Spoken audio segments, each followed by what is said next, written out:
ကောဇာတက္ကရာ1369ခုနှစ်ကစုံလပြည့်ကျော်ရှိရဲ့ခရနှစ်2005ခုနှစ်မေလ30ရက်တနင်္လာနေ့ကဲဒီနေ့ညပြောစရာရှိတာလေးတပည့်တော်ထပ်ပြီးတော့အားလုံးသတိပေးပြီးတော့ပြောပြောပေါ့ဒီသတိပေးစကားများများပြောရတယ်ဆိုတာလည်းပဲအရေးမယူခြင်းလို့ဒါလောက်ထိတပည့်တော်နေနဲ့ဆက်ပြီးတော့ဒါလေးတွေပြောပေးတယ်တူးချင်းနေနဲ့လည်းပဲပြောပေးနေတယ်အားလုံးနေနဲ့လည်းပဲခြုံပြီးတော့ပြောပေးနေတာဒါဘာဖြစ်လို့လဲချက်ချင်းအရေးမယူခြင်းလို့ပေါ့ဒီချက်ချင်းရေးယူလိုက်လို့ရှိရင်ပြောရတာတော့တတ်တာချက်ချင်းထွက်သွားဖို့ပြောလိုက်လို့ရှိရင်ဒါမျိုးတွေကကိုယ်အတွက်တော့တတ်တာတော့ဒါပေမဲ့လို့ရှင်ဘုရားတို့ဘက်ကနင့်နာမှာဆိုလို့ဒါထက်တလဲလဲထပ်ပြီးတော့ဒီလုပ်တွေမလုပ်ပါနဲ့စိတ်ထားကိုဖြောင့်အောင်ထားပါဒါမျိုးလေးတွေပြီးတော့ပြောခဲ့တယ်ခုလောလောဆယ်ဘာဖြစ်တုံးဒီဆွမ်းစားကြောင်းနဲ့ဆက်ပြီးတော့ဟိုတုန်းကလည်းပဲဒါလေးတွေပြဿနာလေးတွေဖြစ်ခဲ့တယ်ပေါ့ခုလည်းပဲဖြစ်နေနောင်လည်းပဲဖြစ်အောင်ပါမဖြစ်ပါနဲ့လို့တော့ပြောလို့မရဘူးပေါ့တပည့်တော်အနေနဲ့လည်းပဲဒါဒီစာတင်လိုက်ထောင်ပြီးဆိုရင်ဆွမ်းစားကြောင်းဘက်မှာဒါတပည့်တော်တို့ကထည့်ပြီးတော့တွက်ပြီးတာဆွမ်းစားကြောင်းမှာကြောင်းပုံကြီးကောင်းကောင်းလို့တယ်ကျန်တဲ့ပြဿနာတွေဖြစ်လာလို့ရှိရင်လည်းမဖြစ်အောင်ကိုဘယ်လိုလုပ်မလဲကြိုတင်ပြီးတော့ဒါဩဝါဒတွေလည်းပဲပေးခဲ့တယ်ပေါ့ဖြစ်လာလို့ရှိရင်လည်းတရားသဖြင့်နီလန်းနဲ့ဒါဘယ်လိုဆောင်ရွက်မလဲဆိုပြီးတော့ဒါဒီစိတ်ရှိလို့လည်းပဲဒီရှိဒီစာတင်တိုက်ဆိုတာစိတ်မပြတ်တာအဲ့တော့ဒီပြဿနာမဖြစ်ပါနဲ့လို့တောင်းတလို့မရဘူးမဖြစ်အောင်ကြိုတင်ကာကွယ်မယ်နံပါတ်1ချက်နံပါတ်1ချက်နေမဖြစ်အောင်ကြိုတင်ကာကွယ်ခြင်းပေါ့ပါတယ်တော့ဆိုရင်နံပါတ်2အနေနဲ့ဖြစ်လာတဲ့ပြဿနာကိုတရားမျှတစွာဖြေရှင်းနိုင်ခြင်းပေါ့နံပါတ်2အနေနဲ့ဖြစ်လာတဲ့ပြဿနာကိုဘယ်လိုဖြေရှင်းရမလို့ဒီနှစ်ခုပဲရှိတယ်မဖြစ်ပါနဲ့လို့တော့တောင်းတမနေတော့မဖြစ်အောင်ကြိုတင်ကာကွယ်မယ်ဖြစ်လာရင်လည်းတရားတစ်ဖြစ်ဖြစ်အောင်ဒါကြောင့်မို့လည်းပဲခဏတိုင်းပြောနေရတယ်ပေါ့တလောကတပည့်တော်ရန်ကုန်သွားတဲ့အခါမှာဒီတောင်မြုပ်ကန္တာရောမှာဆွမ်းစားကြောင်းဆရာဘုန်းကြီးဥပ္ပညဏ္ဍနဲ့တွေ့တော့ဒါလေးတပည့်တော်တခုပြောပြဒီရောဆရာတော်ရဲ့စိတ်ပေါ့တပည့်တော်တို့လည်းပဲဒါသဘောကျပါတယ်ဘာလို့ဆိုတော့ဒီကိုရင်တစ်ပါးဒီတောင်မြုပ်ကန္တာရောတွေ့လို့ပြောတာဒီကိုရင်တစ်ပါးရောဆရာတော်ကရဟန်းတကမရှိလို့ရှိရင်တတိယကျင့်တွေကိုဖိတ်သလားအလုံးဖိတ်သလားတော့မသိဘူးပေါ့ရဟန်းတကမရှိလို့ရှိရင်လာပြီးတော့ရှောက်ဖို့သူပေးမယ်ဆိုတဲ့သဘောနဲ့ဖိတ်ထားဖို့ပေါက်ပါတယ်ဒါကတော့သူတို့ကြောင်းတိုက်ကိုပြန်မေးကြည့်မှတိတိကျကျသိမှာပေါ့ဒါတပည့်တော်တစ်ဆယ်စကားကြားခဲ့တာပေါ့အဲ့တော့တတိယကျင့်ကိုရင်တစ်ပါးဘာသွားလျှောက်တော့သူ့ကိုရဟန်းတကပေးဖို့သွားလျှောက်တယ်တဲ့ရဟန်းတကပေးဖို့လျှောက်တဲ့အခါမှာဘာထည့်လျှောက်တော့သူ့ကိုဒီရန်ကုန်မြို့ကနေပြီးတော့ဘလို့စေနာကောင်းတဲ့တကားမျိုးကိုပေးပါဆိုပြီးတော့သွားပြီးတော့ဒီလိုပေါ့လောဘအစွန်းထွက်ပြီးတော့တကားကောင်းကောင်းလိုချင်တဲ့ပုံစံမျိုးနဲ့ဆရာတော်သွားလျှောက်ဆရာတော်ကလျှောက်လိုက်ပြီးတော့ကျောင်းထဲကနေပြီးတော့ထွက်ပါတော့ဆိုပြီးတော့ပြောလိုက်တယ်ဖြည့်ရှင်းခွင့်လည်းမပေးတော့အဲ့တော့ဒီနေရာမှာကြည့်ရင်တော့ဒီအပြစ်မှုလေးရဘာမှတော့မဟုတ်ဘူးပေါ့ဒါပေမဲ့လို့ရေရှိကြည့်တဲ့အခါမှာဒီပုဂ္ဂိုလ်ဟာလောဘအစွန်းထွက်တယ်လို့ဒါရောဆရာတော်တွေယူဆကောင်းယူဆပါလိမ့်မယ်လောဘဆွန့်ထွက်တဲ့ပုဂ္ဂိုလ်ဟာဒီအချိန်မှလည်းပဲဒီလိုဆွန့်ထွက်ရင်ကြီးလိုက်စာကြဘုန်းကြီးဖြစ်ရင်လည်းပဲဒီစိတ်မပြင်းဘူးဆိုလို့ရှိရင်တော့ဒီလိုမြောင်းနေဆက်ပုံစံဒီဇလန်းမျိုးသွားမှာပဲအဲ့တော့စာကြဘုန်းကြီးဖြစ်ပြီးတော့ကျောင်းဘုန်းကြီးဖြစ်တော်ရောဆိုလောဘကြီးတဲ့ကျောင်းဘုန်းကြီးဖြစ်ပြီးဆိုရင်သာသနာအတွက်တိတ်ပြီးတော့အရာမရောက်ဘူးအရာရာကိုလိုချင်တဲ့စိတ်တွေနဲ့အာလုံးတရားဓမ္မတွေဆက်ဆံတဲ့ကိုလိုချင်တဲ့စိတ်တွေနဲ့ဖြစ်မယ်သာသနာအတွက်တိတ်ပြီးတော့မကောင်းဘူးလို့ဒီလိုယူဆလိုက်တယ်ဒါကြောင့်မို့ဒီလောဘဒေါသအစွန်းထွက်တာကိုပဲသိပြီးတော့အပြစ်ကြီးဖြစ်နေတဲ့ရှုပြီးတော့ဒါပြောလိုက်တယ်လို့တပည့်တော်ယူဆတပည့်တော်အနေနဲ့အဲ့ဒါကိုသိသဘောကျဒါကြောင့်မို့ဒီမှာလည်းပဲလောဘဒေါသတွေအစွန်းမထွက်ဖို့ဒါတပည့်တော်ခဏတိုင်းပြောတယ်ပြောရမယ်လို့တခါတည်းဖြစ်လာတယ်ဟိုတော့လည်းပဲဒီเจ้าမှာပြဿနာလေးတွေဖြစ်ခဲ့တယ်ဒီဆွမ်းစားเจ้าကိုတော်လေးတွေပန်းလို့ဒါဆွမ်းစားเจ้าမှာဒီဆုံးခံပြန်လာလို့ရှိရင်အကျော်လေးတွေပါလေးတွေဦးစားပေးပြီးတော့ဝေတယ်ဒါကိုပဲကိုကဆုံးခံရပြီးတော့စားတော့သူတို့ကစားတယ်ဒါမျိုးလေးတွေကိုဘာလို့ဆိုဒီဆာလောင်မသိချင်းအကြောင်းပြုပြီးတော့ပြီးမခံနိုင်တဲ့ဒေါသတွေစားခြင်းနဲ့လောဘတွေဒါတွေအကြောင်းပြုပြီးတော့လောဘဒေါသတွေအစွန်းထွက်တာတွေကလည်းပဲဒါဖြစ်တယ်ပေါ့ဖြစ်တတ်တယ်ဖြစ်လည်းပဲဖြစ်ခဲ့ဘူးတယ်ပေါ့ အခုလည်းပဲဒီပြဿနာလေးတွေကဘာမှရတော့မဟုတ်အကြောင်းလိုက်စစ်လိုက်တဲ့အခါမှာဒီဆွမ်းစားကြောင်းကိုရင်တွေကတေးသေးချာချာမလေးလာပဲနဲ့သူတို့ပိုကြတိကြတယ်ငါတို့ကကောင်းကောင်းလုပ်ရတယ်ငါတို့ပင်ပန်းတယ်ငါတို့လုပ်ရတဲ့ငါတို့ပုံမှာအပြစ်ပြောတယ်ဆိုပြီးတော့တကယ်တော့ခန္တီတရားမရှိတာဘာမရှိတာလို့ဆိုရင်ကြဲကြဲပြောပါခန္တီတရားသိခံမှုမရှိတာကိုမှန်တယ်ဆိုရင်ကိုယ့်ပုံမှာကောင်းတာပြောစီစီဒါကြောင့်မခုနပေါ်ပြီးတော့ဒါပြောတယ်ဆွမ်းစားကြောင်းလုပ်တယ်ဆိုတာစေတနာတရားရှိုံနဲ့မပြီးပါဘူးပြောလာတဲ့စကားတွေကိုတက်နိုင်နေတာသိခံရမယ်ဟုတ်မဟုတ်သိခံနိုင်ရတယ်အဲ့ဒီလိုစိတ်တဲ့မျိုးရှိမှဆွမ်းကြောင်းကနေလို့ရကိုတောင်မှဒီလိုသူများခိုင်းတာတွေလုပ်ရတာတောင်ဒီလောက်ကြီးစိတ်ဖြစ်နေအမြဲတမ်းဆွမ်းကြောင်းပေါ်မှာလုံနေရတဲ့ပုဂ္ဂိုလ်တယောက်ဘေးကပြောမှာပဲပြောလိုက်တာကိုသိမခံနိုင်ဒီဆွမ်းကြောင်းကလုံးလို့မရပါဘူးဒါကြောင့်မို့သူတို့ခုနသီးခံဖို့အတွက်ဒါဘုန်းကြီးခုနလည်းပဲခေါ်ပြီးတော့အနီးကပ်နေထပ်ပြောတယ်။နောင်လည်းပဲတပြီးတော့တလတစ်ချိန်တော့ဖြစ်ဖြစ်ဒါတပြီးတော့ရဲ့ဘုန်းကြီးဘက်ကချွတ်ယွင်းချက်တွေရှိတယ်ပေါ့။အမြဲတမ်းဒါတွေကိုခေါ်ပြီးတော့စိတ်တက်လေးတွေပြောင်းပေးဖို့ပြုပြင်ပေးဖို့ပြောတော့ပြောပေးတဲ့တပြီးတော့လည်းပဲဒါလွတ်ထားတယ်။အောက်ကနဲ့ပြီးလိမ့်မယ်ဆိုပြီးတော့လွတ်ထားတယ်။ဒါလည်းပဲတပြီးတော့ရဲ့ချွတ်ယွင်းချက်တစ်ခုလို့ဒါတပြီးတော့သုံးသပ်မိပါတယ်။ဒါကြောင့်မို့ဒါဒီနေ့ခေါ်ပြီးတော့နည်းနည်းအကျိုးကြောင့်ပြောပြအဲ့တော့သူတို့ဘက်ကတိခံအားနဲ့မှန်တာလုပ်ရတယ်ပင်ပန်းခံရတယ်သို့တော့ပြောခံရတယ်ဆိုတာသူတို့ဘက်ကကြည့်ပုံမှန်ပုထုဇဉ်တွေနဲ့တွေ့ရင်တော့မှန်တယ်လို့ပဲတကယ်လို့ယူဆတယ်သို့တော့သူတော်ကောင်းတွေဘက်ကတွေးလို့ရှိရင်တော့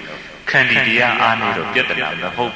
ဘာမှမဟုတ်တာလေးနဲ့သွားပြီးတော့ပြဿနာဖြစ်တတ်တယ်ဒါကိုလည်းပဲအားလုံးပေါ့ဒီဆွမ်းကြောင်းကိုယ်နေပြောရင်လည်းအားလုံးလည်းပဲတတိထားပါတတိထားပြီးတော့ဒီလိုလိုက်နိုင်ရမှာပေါ့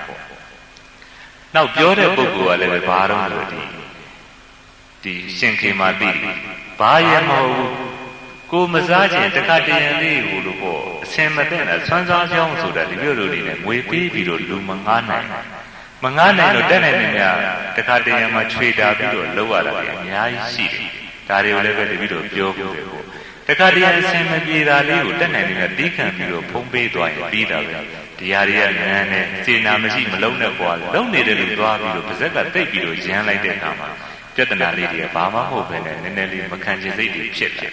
။ဒါလည်းပဲဘာတော့ဆိုလို့ဒီစားတောက်မှုနဲ့ပတ်သက်တဲ့အခါမှာသီးခံမှုမရှိဘူးဆိုတော့အဖြောင်းပြန်လိုက်လို့ရှိရင်လောဘဒေါသဆွန့်ထွက်တယ်လို့ဒီလိုပဲဆိုရဒီလောဘဒေါသဆွန့်ထွက်လာတော့ဘာဖြစ်တုံးဆိုတော့ကိုစားခြင်းနဲ့ကောင်းကောင်းလေးမစားရတော့ဒေါသဖြစ်တော့သူများပေါ်မှာသွားပြီးတော့ပုတ်ခတ်တယ်ဆိုတာဒါတွေရောက်ပုံလာပါပဲဒါလည်းပဲမင်းညာတပြီးတော့ခေါ်ပြီးတော့ဒါတေးသေးချာချာတတိပေးပြီးဒီကိုရင်နဲ့ဆက်လို့လည်းပဲခဏတိုင်းတတိပေးခဲ့တယ်ပေါ့ဒါလေးတွေကမှတ်တမဲ့ဖြစ်သွားပြီးတော့သူများမှသွားထိကြိုက်ကောင်းမကောင်းအဲ့တော့ဒီမှာညီညွတ်နေတဲ့အချိန်မှာတက်နိုင်တယ်ညီညွတ်နဲ့ဒီကောင်းတာမကောင်းတာတပည့်တော်တောင်မှ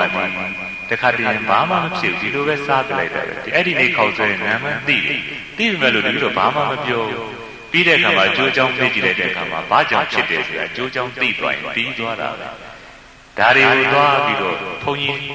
ဆရာတော်ဘုန်းကြီးလုပ်တဲ့တပည့်တော်ကိုယ်တိုင်ကိုကဘာမှပြဿနာမဖြစ်ဘဲနဲ့အောက်ကျမှာသွားပြီးတော့ခိုလူမော့ဒီလူမော့ဆိုဒါတွေကပြဿနာဖြစ်တော့မှာဒါတွေနဲ့ဆက်လို့လည်းပဲဒီလိုတို့မြတ်စွာဘုရားသီးခံတဲ့သဘောတွေနဲ့ပတ်သက်လို့ဟောထားတာတွေလည်းရှိတယ်ပေါ့ဒီလိုဒီပါရမီသဘောတရားမှာဒီပါဠိတော်ထားတော့ပေါ့ဒီလေဒီဆရာတော်ကြီးဥတ္တမပုရိသဒီပဏိထဲမှာရေးထားတာရှိတယ်ဘာတော့လို့ဒီကုသိုလ်တရားတွေဆိုတော့ပါရမီ10ပါးပြောကြပါစို့ပါရမီ10ပါးဖြစ်ဖို့နေရမှာပြီးတော့ခန္တီပါရမီနဲ့ဥပိ္ပခာပါရမီလိုအပ်တယ်ဘာပါရမီနဲ့ဘာပါရမီတို့ဒီခန္တီပါရမီဟာမိခင်နဲ့တူတယ်တဲ့ပါတယ်တော့ဥပိ္ပခာပါရမီဟာဖခင်နဲ့တူတယ်တဲ့ပါတယ်တော့အဲ့တော့လောကမှာမိဘမရှိဘဲနဲ့မွေးဖွားတဲ့ပုဂ္ဂိုလ်ဆိုတာသိပြီးတော့အံ့ဩစရာကောင်းတာတခါတရံတော့ဖြစ်ချင်းဖြစ်မှာအမြဲတော့ဒါပုံမှန်တော့မိဘဆိုတာရှိတယ်ဒီလိုပဲပါရမီကုသိုလ်တွေဖြစ်ချင်းပြီးဒါနဖြစ်ချင်းပြီးသီလဆောက်တည်ခြင်းပြီးတရားအထုတ်ခြင်းပြီးနိက္ခမစသည်ဖြင့်အလုံးဖြစ်ချင်းပြီးဆိုရင်ဘာနဲ့ဘာလိုအပ်ဆုံးလို့ဆိုရင်ခန္တီဆိုတဲ့သဘောတရား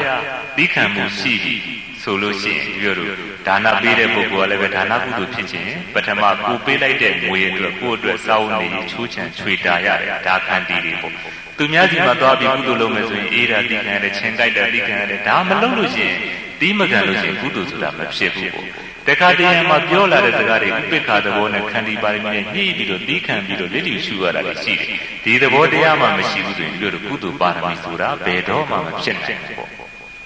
အဲ့တော့ဒီခန္တီပါရမီနဲ့ဥပိ္ပခာပါရမီမိဘနှစ်ပါးပြည့်စုံလို့ကျန်တဲ့ကုသိုလ်တွေလုပ်ပြီးဆိုကြပါလို့ဒါနတွေလုပ်တယ်သီလတွေစောင့်တည်တယ်ပညာဘာဝနာတွေပွားတယ်ဒါပေမဲ့လို့တဲ့ဆရာတော်ကြီးဆက်ပြီးတော့ရေးထားတယ်ဒီထဲမှာနိက္ခမ္မနဲ့စောင့်ရှောက်နိုင်မှနိက္ခမ္မပါရမီနဲ့စောင့်ရှောက်နိုင်မှလုံးသမျှကုသိုလ်ဟာလည်းပဲပါရမီစရင်ဝင်နေတယ်။ဘာနဲ့စောင့်ရှောက်နိုင်မှာလဲဆိုရင်နိက္ခမ္မပါရမီဆိုတာစိတ်တဲ့ရေးရ။အဲ့တော့ခန္တီသီးခံနိုင်တဲ့ကိုယ်မှငွေကုန်သွားလည်းပဲဖြစ်တယ်လို့နေမယ်။ဒါမျိုးပေါ့စာချတယ်ဆိုရင်လည်းကိုယ်ပင်ပန်းခံပြီးတော့သူတို့ကိုဒါစိုးစောကြိုတင်ပြီးတော့စာကြည့်တယ်သူတို့နားလည်အောင်ငါဘယ်လိုပြောရမလဲလို့ကြိုတင်မလုပ်ဘဲနဲ့စာချကောင်းဆိုတာမဖြစ်နိုင်စာချမကောင်းဘူးဆိုရင်လည်းလိုအပ်ချက်ရှိနေတယ်ပေါ့ဒါတွေကိုကိုကနေပြီးတော့ခန္တီပြီးခံပြီးတော့စိုးစောကြိုကြည့်တယ်ဒါမျိုးတွေလုပ်ရတာနောက်ပြီးတော့ဥပေက္ခသဘောအနေနဲ့တခါတည်းမှာဟိုပြောဒီပြောတာလေးတွေရှိလိုက်လက်လျူရှုရတာဒါလေးတွေရှိလာလို့ပြောတော့ပါရမီတစ်ခုခုလောက်ကြပြီဆိုပါစို့ဒါနပြုပြီဆိုကြပါလို့ခန္တီလည်းပဲပြည့်စုံတယ်ကိုယ်အတွက်စောင့်နေတိခန္ဓာအေးရပူရတိခန္ဓာစသည်ပေါ့ဥပေက္ခလည်းပဲရှိလာလို့ဒါနတစ်ခုဖြစ်လာပြီဆိုလို့ရှိရင်လည်းပဲနိက္ခမ္မသဘောမပါလို့ရှိရင်မစောင့်ရှောက်လို့ရှိရင်ပါရမီကုသိုလ်မဖြစ်ဘူးဆိုတာဘာပြောတာလဲဆိုတော့ဒီနိက္ခမ္မရဲ့သဘောတပည့်တော်ပြောနေကြပါဒီကာမတရားဘဝတရားနေပြီးတော့ထွံ့မြောက်တဲ့လက္ခဏာရှိတယ်ပေါ့ကာမဒေါသဘဝဒေါသနိက္ခမနလက္ခဏာအဲ့တော့ကာမဆိုတာကိုယ့်အတွက်ဒါနပြုတယ်ဆိုတော့ကိုယ့်အတွက်လိုချင်လို့ပြုတယ်စာချတယ်ဆိုရင်လည်းပဲကိုယ့်အတွက်ဘာဖြစ်ခြင်းလို့ညာဖြစ်ခြင်းလို့စာချတယ်ဆိုရင်ဒါပါရမီမြောက်ကာမတရားထဲမှာပဲဝိလေနေနောက်ပြီးတော့ဘဝတရားဆိုတာဒီလိုလုံးလိုက်လို့ရှိရင်32ပုံထဲမှာတောင်းတနေတယ်ဆိုရင်လည်းဒါဟာနိဗ္ဗာန်ကိုမတောင်းမတခြင်းနိဗ္ဗာန်ကိုရည်စူးပြီးမပြုမခြင်းဘဝတရားကိုသွားပြီးတော့မမောရင်ဘဝတရားမကျော်လွန်နိုင်ဘူးဆိုလည်းဒါပါရမီဖြစ်ဖို့ကိအဲ့တော့စိတ်တက်ကဘာတော့ဆိုလို့ကိုယ်စာချတယ်ကိုဒါနပြုတယ်ကိုနဲ့ဆက်တဲ့ပုဂ္ဂိုလ်တွေချမ်းသာပြီးတော့အလုံးကောင်းကျိုးတွေဖြစ်စေလိုတဲ့စေနာစိတ်တဲ့နိက္ခမ္မတက်တွင်းနိုင်မှာဘာဆင့်ရောက်သွားတော့ဆိုရင်ပါရမီဆင့်ရောက်သွားအဲ့တော့ဒီလိုခန္တီသဘောမှာဒီမဟာဝါပါဠိတော်မှာပါတဲ့ဒီဥပါလိကလေးတွေငငယ်ရွယ်ရွယ်နဲ့မြတ်စွာဘုရားယဟန်ပြုပေးတဲ့အခါမှာဒီရွယ်လေးတွေဟာတဲ့သီးခံနိုင်တဲ့သဘောမရှိဘူးဘာတွေကိုတော့ဆိုတော့မြတ်စွာဘုရားသီးခံစေခြင်းတဲ့ဟာတွေကဘာတွေတော့ဆိုတော့ဒီလိုစာအနေနဲ့ပြောရရင်တော့အခမောဟောတိတိတ္တဩနတ္တတဲ့အေးပူကိုလည်းပဲသီးခံနိုင်ရတယ်အေးပူသီးခံနိုင်တယ်ဆိုတော့လုပ်ငန်းလုပ်เสียရှိတယ်ဒီလိုအေးတာပူတာတွေထည့်ပြီးတော့မတွက်နဲ့တော့စာကျက်เสียရှိတယ်ပုံမှန်ကိုယ့်အကိုဒီလိုတွေနဲ့ပြောတယ်ကိုယ့်အကိုအေးတဲ့နေရာလေးတွေပါလေးတွေသီးခံပြီးတော့ကြိုးစားကြက်တဲ့ပေါ့အဲ့တော့တေးအပူလေးဆက်ပြီးတော့လည်းပဲဒေါသတွေထွက်ပြီးတော့ဇာတိဥကဘလို့ဘာဖြစ်လို့ညာဖြစ်လို့လာပြီးတော့အကြောင်းမပြနဲ့ပေါ့ဒါတွေကိုသီးခံနိုင်မှာကောင်းတယ်ပေါ့နောက်ပြီးတော့ဇိကိဆာယပိပတာယဆာလောင်မုတ်သိခြင်းယောဂါကိုလည်းပဲသီးခံနိုင်ရတယ်ရေငတ်တာတွေကိုလည်းပဲသီးခံတချို့ကဒီကိုယ့်အတွက်အဆင်မပြေတာတွေတခါတည်းဖြစ်လိုက်ဒေါသတွေသိပ်ပြီးတော့ကြီးလာတယ်ဒီဥစဉ်တစ်ပါးပြောနေတယ်သူကတော့ကောင်းတဲ့ထင်လို့ပြောချင်ပြောမှာပေါ့လေတပည့်တော်အနေနဲ့ဒါမမှန်ဘူးလို့ထင်တာပေါ့ဘာပြောလို့တို့ကတော့စားခြင်းရောက်လို့ရှိရင်မစားရလို့ရှိရင်အလွန်ဒေါသဖြစ်တာဆိုပြီးပြောဒီဆုံးပြင်းတဲ့ကိုယ်တော်တွေကိုပြောလို့ရှိတယ်အဲဒါတွေကတကယ်လို့သီးခံရမှာအခုလည်းပဲဒီပြဿနာလေးတွေဖြစ်တာဘာဖြစ်လို့လဲဆိုတော့ဒီဟင်းလေးတွေဘာလေးတွေလောက်တာဟိုကိုရင်တစ်ပါးကိုရင်ကြီးတစ်ပါးရှင်သူခေရိတာဒီဟင်းပေါင်းနေတာနဲ့ငါကန်ပြီးတော့ဆဲနေတယ်ဆိုတာတွေကြားရတယ်ဘု து ဆဲတာလို့တော့မဟုတ်ပါဘူးတဲ့ဒီဟင်းနေလို့တဲ့ဒါတွေကဆိုလို့ချင်းဆာလောင်မှုသိခြင်းနဲ့ဆက်ပြီးတော့သီးခံတဲ့တရားမရှိတာဒီလိုမရှိဘူးဆိုရင်ရှင်ပြတို့ပါရမီကုသိုလ်မပြောနဲ့တော့ရိုးရိုးကုသိုလ်ဖြစ်ဖို့ကိုလွယ်ပါမလားဆိုရင်ခန္တီရှိမှရိုးရိုးကုသိုလ်ဖြစ်တယ်နိက္ခမတ္တစောင့်ရှောက်မှပါရမီဖြစ်တယ်ဒီခန္တီစားတော့ရည်နဲ့ပတ်သက်ပြီးတော့ဒါလေးမှဒီလိုလိုသီးခံနိုင်မှုမရှိဘူးဆိုရင်ဒီပုဂ္ဂိုလ်ကကုသိုလ်ဖြစ်ကုန်မဖြစ်တော့ပါရမီဆိုတော့ဝေးရောလို့ဒါကောက်ချက်ချလို့ရတယ်ဒီလိုပုဂ္ဂိုလ်မျိုးတွေနဲ့ဆက်ဆံရတယ်မကောင်းဘူးဒါကြောင့်မို့ဒီလိုပြုပြင်ဖို့မနေ့ကဒါကပြောပြီးအဲ့တော့ဒီဇိကိဆာယပိပတာယတန်တမကတဝရတပတတိတပတန်ခတ္တာနာဒါတွေကတော့ဒီလိုစကိုင်းမှာတိတ်မရှိဘူးထားတော့အမှတ်ချင်းလေးတွေဝေကင်းလို့ရဲ့အတွေ့အထိကြိုက်ခဲတယ်ပေါ့နောက်ပြီးတော့ဘာလာတဲ့ဆိုတော့ဒုရကတနာဒုရုဒ္ဒနာဒုရကတနာဝဆနပဋ္ဌာနံနဲ့ဒီသီးခံရမယ်ဆိုတဲ့နေရာမှာသူတစ်ပါးကနေပြီးတော့မှန်ရသားနဲ့အပြစ်ပြောလာတာမမှန်လို့အပြစ်ပြောတာဒါတွေကိုလည်းပဲသီးခံမှ ဖြစ်ဒီလိုသိခံမှလည်းပဲကြံတဲ့ကုသိုလ်တွေလုပ်လို့ရပြီးတော့ပါရမီအဆင့်ရောက်သွားမှာဒီလိုမှပြောတာလေးမှငါမှန်တာလုပ်နေတာငါ့ကိုဒီလိုပြောရမလားဆိုပြီးတော့ဒေါသတွေပါတွေနဲ့လက်သီးလက်မောင်းတန်းဘယ်တော့မှကုသိုလ်ရိုးရိုးတောင်ဖြစ်မှာမဟုတ်ဒါကြောင့်မို့ဒါတွေကလည်းပဲလိုရတယ်အထူးသဖြင့်ဒီ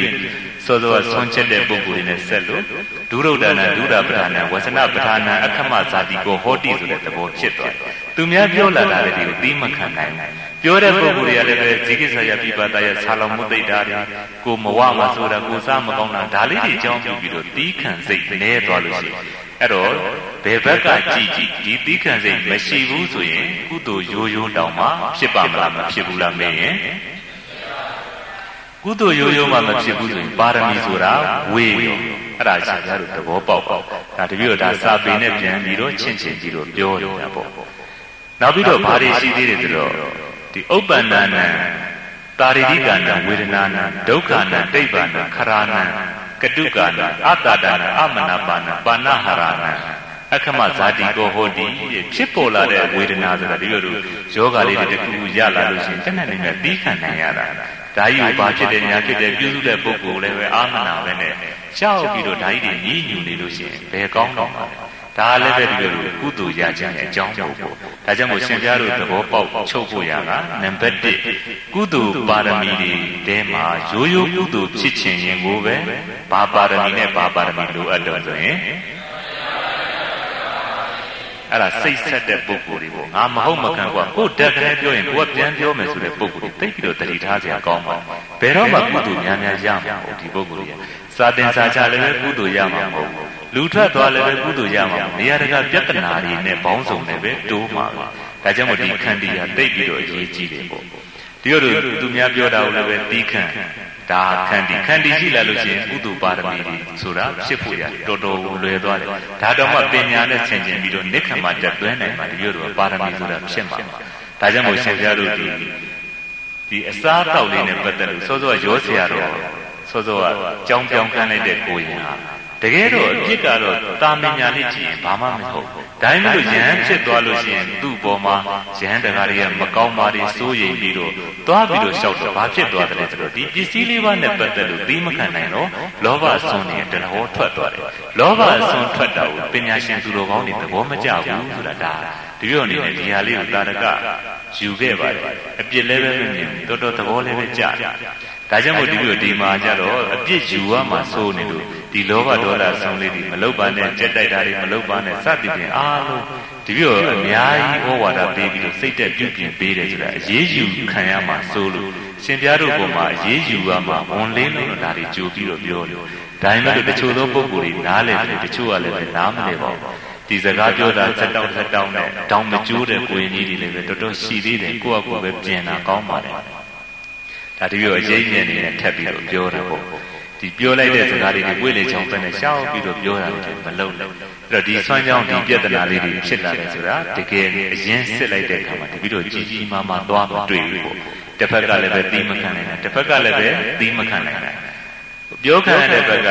လုပ်ငန်းလုပ်တဲ့ဘက်ကဘာသီးမခံနိုင်တာလဲဆိုတော့ဒုရုဒ္ဒနာဒုဒ္ဒကရဏဝဆနပရဏကိုယ့်ဘောမှာမကောင်းပြောလာတာတွေပဲဒါလေးသီးခံနိုင်ရင်ပြီးသွားတာပဲကျောင်းမှာဗราဏဖြစ်တဲ့ဆရာတော်တွေဆွမ်းကြောင်းဘုန်းကြီးတွေရဲ့ကိုယ့်ပေါ်မှာဘာမှမဖြစ်ရင်ပြီးတာပဲဆိုတဲ့စိတ်မရှိလို့ဒါပြဿနာတက်ဒီဘက်ကကြည့်ရင်လည်းသီးမခံလို့အကုသိုလ်တွေဖြစ်သွားတာဒီလိုကောက်ချက်ချလို့ရတယ်တစ်ဖက်ကလည်းပဲဘာလို့ပြောတာလို့ဆိုတော့သီးမခံနိုင်လို့ပဲပြောတာဘာသီးမခံနိုင်တာလဲဇိကိစ္စယပိပတာယကိုယ့်အတွက်ဆာလောင်ဝိသိမ္မာတွေသိဆိုးရင်ပြီးတော့ရှောက်ပြီးတော့သူများပေါ်မှာပုတ်ခတ်ပြီးတော့ပြောတာဒါတွေကလည်းပဲသီးမခံနိုင်ခြင်းကြောင့်ဖြစ်တာဘာကြောင့်ဖြစ်တာလဲဆိုရင်အဲ့ဒါလေးတွေရှင်ပြတို့ဒါတပည့်တော်ဒီနေ့ပြောကြပါမယ်နော်တပည့်တော်ကတော့ဒီပြဿနာတွေမဖြစ်အောင်ကြိုတင်ပြီးတော့ဒါပြောတယ်ပြဿနာဖြစ်လာလို့ရှိရင်လည်းတရားတစ်ဖြင့်ဒါဖြေရှင်းပေးတယ်မေးလိုက်လို့ရှိရင်လည်းကိုလာပြီးတော့ရှောက်တယ်ဆိုရင်ရှိသေးတယ်မင်းညဘသူတွေဘာပြောလို့လဲဆိုတော့ပြောလည်းမပြောနိုင်ဘူးတပည့်တော်မကြိုက်တဲ့စကားတစ်ခေါက်ဘာတော့ဆိုတော့ဒီရင်းနှီးနေလို့မပြောချင်ဘူးဒီစကားမသုံးပါနဲ့တော့အလုံးပဲပေါ့မေးလိုက်လို့ရှိရင်ဖြောင်းဖြောင်းလေးတနေ့ရက်လည်းပဲမူသားစကားတွေသိပြောလို့ဒီပြီးတော့စိတ်ညစ်သွားတယ်တပါးနော်ခုလည်းပဲမေးလိုက်ရင်ဖြောင်းဖြောင်းမပြောဘူးလာပြီးတော့ရှောက်တယ်ရှောက်ရင်မေးတဲ့အတိုင်းပဲကိုဖြစ်တဲ့အတိုင်းရိုးရိုးလေးပြောပါတပည့်တော်ဟိုလိုပေါ့မှန်တိုင်းပြောလိုက်တဲ့အတွက်ဒီပုဂ္ဂိုလ်အပြစ်မရှိဘဲနဲ့ အပြစ်ရှိတယ်ဆိုသဘောမျိုးနဲ့နှင်ထုတ်တာတွေဘာတွေအပြစ်ပေးတာတွေရှိရင်လာခဲ့ပါတပည့်တို့ရှင်းရဲပါတယ်တပည့်တို့တက်နိုင်တယ်အဲ့ဒါဘယ်တော့မှမလုပ်ပြဿနာတစ်ခုလာလျှောက်ပြီးဆိုလို့ရှိရင်လည်းပဲလျှောက်တာကိုအပြစ်မမြင်လက်တွေ့လိုက်ပြီးတော့စစ်ဆေးပြီးတော့တချို့ဝန်မခံလို့တပည့်တို့အေးမယူခဲ့တာဒီဟောဒီထဲမှာလည်းပဲရှိသေးတယ်တချို့လည်းပဲထွက်သွားတယ်တပည့်တို့ဝန်ခံမှာပဲရေးယူပါတယ်ဒါဟုတ်ပဲဟိုလိုပေါ့ပြောလိုက်တဲ့အခါမှာရင်းနှီးနေလို့ဘုန်းကြီးလျှောက်လိုက်လို့ရှိရင်တမျိုးဖြစ်သွားမှာစိုးလို့ဆိုကြတပည့်တော်ကလျှောက်တဲ့အတိုင်းအားလုံးရေးယူတယ်ဆိုတဲ့ဒိဋ္ဌိရောက်နေတယ်ပေါ့ဒါအရှင်ဘုရားတို့ဘက်ကဒါလေးလေးနဲ့စဉ်းစားဖို့တနည်းအားဖြင့်ဒီစကားဟာဘုန်းကြီးကိုစော်ကားတဲ့သဘောမျိုးထိရောက်နိုင်ပါတယ်တပည့်တော်အဲ့တော့ဘယ်တော့မှမလုပ်ဘူးဖြည့်ရှင်းပေးတယ်အားလုံးစစ်စစ်ပြီးတော့မှန်အောင်ထိလိုက်ပေးတယ်နောက်ဆုံးလိုက်လို့မရဘူးဆိုရင်ဒီတိုင်းပဲတပည့်တော်ဝန်မခံမှုဘေးရလည်းပဲစုံစမ်းလို့မရဘူးဆိုဒီတိုင်းပဲထားပြီးတော့တတိပဲပေးတယ်နောက်တော့မဖြစ်ပါစေနဲ့တကယ်ဖြစ်လာလို့ရှိရင်မကောင်းဘူးဒါတော့ပဲတပည့်တော်ပြောတယ်အဲ့တော့ဒါလေးတွေကိုအားလုံးသဘောပေါက်နားလည်ပြီးတော့ကိုစီပေါ့ခန္တီတရားဆိုတဲ့သဘောတရားမှာစောစောကအေဒါပူဒါတိခန္ဓာတွေခြားတာတွေဘာတွေတိခန္ဓာတွေတရက်တည်းဒီလိုတို့ခြားလိုက်တဲ့အတွက်ဘာမှမဖြစ်ပါဘူးဒီလိုလည်းပဲတက်နိုင်တဲ့ကလုပ်ပြီးဒီလိုတို့တောင်မျိုးခန္ဓာအောင်မှာနေခဲ့တာပဲဒီလိုတို့စာချဘုန်းကြီးတက်ကြတည်းရဲ့ဘိယွန်တာအောင်တဲ့ထိဒီလိုတို့ခေတ်မှာဟင်းကွက်ဆိုတာဘာမှမပြည့်စုံဘူးဒီလိုပဲဖြစ်တယ်လို့လည်းနေခဲ့ရတာကိုမနေနိုင်တဲ့ကဘာလို့ထွက်လာခဲ့တာရှိတာဒီမှာအဲ့လောက်မဆိုးပါဘူးအဲ့တော့တက်နိုင်တဲ့များတပည့်တို့ကိုချင်းစာပြီးတော့လှုပ်ပေးနေတယ်တရက်တည်းဒီဟင်းကုံသွားတယ်ကိုဟင်းနဲ့စားလိုက်တော့ဘာဖြစ်မှာလဲဒါဟုတ်ပဲတိတ်ပြီးတော့ကြီးကြီးကျယ်လှုပ်ပြီးတော့ဘယ်ဟာကနေတယ်ဘာကမလောက်ဘူးဆိုတဲ့ပြဿနာလေးတွေကတကယ်တော့သွားပြီးတော့ဆွန့်ချက်တဲ့ပုံကိုယ်ကြီးသွားအပြစ်တင်ဆွန့်ချက်တဲ့ပုံကိုယ်ကြီးပြစ်တင်လိုက်ဆိုရင်အုပ်ချုပ်တဲ့ဘုန်းကြီးတွေကြီးရောက်သွားတာပဲအဲ့တော့တကယ်တော့တပည့်တို့ဖိတ်ခေါ်တယ်ပေါ့တကယ်လိုအပ်တယ်ဆိုရင်လာခဲ့ပါဘလို့တော့ဖြစ်တယ်တပည့်တို့ဘလို့လို့ရင်ကောင်းမယ်ထင်တယ်ဆိုရင်လာခဲ့ပါဒီလိုဆွေးနွေးမှုတွေကြတော့တိတ်ပြီးတော့အားနေဆွေးနွေးမှုအားနေပြီးတော့အပြစ်ပြောတဲ့ဘက်မှာအားကြီးနေတယ်ပေါ့ဘယ်ဘက်မှာအားနေနေလဲဆိုရင်ဒါအားလုံးပဲပုဂ္ဂိုလ်ကိုလည်းသဘောပေါက်ဆွေးနွေးမှုအားနေရုံနဲ့မကဘဲနဲ့ဘယ်ဘက်ကြတော့သွားပြီးတော့အားကြီးသွားတယ်ဆိုရင်အပြစ်ပြောတဲ့ဘက်အားကြီးဒါကောင်းတဲ့လက္ခဏာအပြစ်ပြောတဲ့ဘက်ကိုတက်နေနေချုပ်တီးပြီးတော့နေဆွေးနွေးမှုလာပြီးတော့ပြင်လဲပေါ့အဲ့တော့ကြားတော့လောဘဒေါသဆွန့်ထွက်ပြီးဆိုရင်တပည့်တော်ကလည်းဒီပုဂ္ဂိုလ်နဲ့ဆက်ပြီးတော့မပေါင်းပြရစေနဲ့ဒီလိုပဲဆုတောင်းပါတယ်အဲ့တော့လောဘဒေါသဆွန့်ထွက်တဲ့ပုဂ္ဂိုလ်တွေနဲ့ပေါင်းနေတိတ်ပြီးတော့ကိုယ်လည်းပဲစိတ်မချမ်းသာဘူးသူတို့လည်းပဲစိတ်ချမ်းသာမှာမဟုတ်လှုပ်ချင်ရမလို့အဲ့ဒါကြောင့်ကိုအာလုံးဒီခန္တီတရားကိုယ့်ရဲ့နှလုံးသားထဲမှာမွေးပြီးတော့ကုသိုလ်တရားများကိုပါရမီမြောက်အောင်ကြိုးစားအားထုတ်နိုင်ကြပါစေတည်း